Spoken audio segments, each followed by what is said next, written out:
After years of insisting on the importance of in-person learning, we classical education people are suddenly forced into the world of online learning.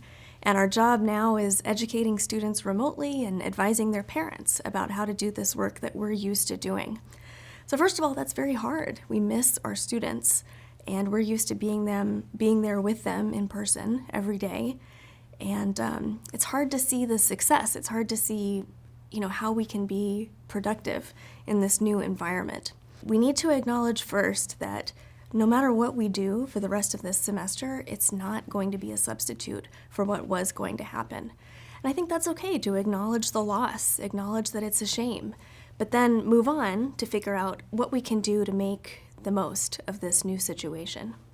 This is an opportunity for us to remember that parents are the primary educators of their children. It makes sense that when something terrible is going on, kids go home to their families. That's a sign of what we have always known. We love our students as teachers, and we take care of them, and we love watching them grow up, but we are not their parents. Their parents are their parents. And this challenging situation is a reminder of that.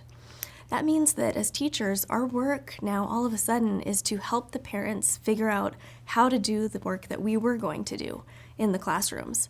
And that's a beautiful thing. It's a beautiful thing for parents to become more involved in their children's education than they ever have been. Let's talk about ways to keep classical education going, even when your students aren't physically with you in the classroom.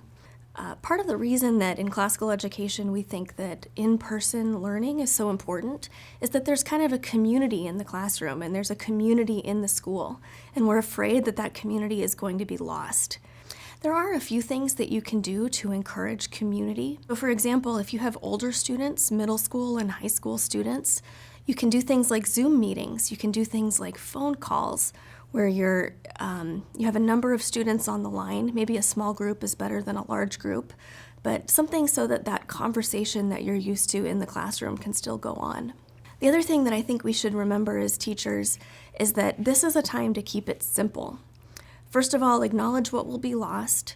Focus instead on what you can do, what opportunities you have with these new challenging circumstances. And as you think about what plans you had for the rest of the semester, focus on the things that are most important. Don't think about quantity, think about quality. Think about what you as a teacher need your students to come away with at the end of the unit or the end of the semester or the end of the week. And use the means that you have before you, whether it's sending home a packet or emailing students or using Zoom or using phone calls.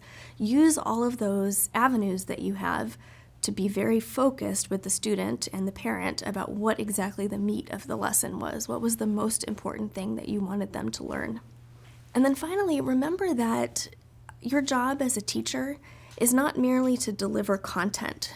That's not what classical education is about. It's not about filling the minds of these students with a whole bunch of information. It's about helping them become a full human being. Now that means different things for different people, but ultimately what it means is helping our students learn to practice the virtues, helping them develop a broad understanding in the liberal arts and sciences, and then ultimately helping them become thinking people who are able to choose right and wrong. I think if you keep that final mission in your mind during these challenging times, it will help you direct all of your lessons in the right direction. Thank you, and good luck.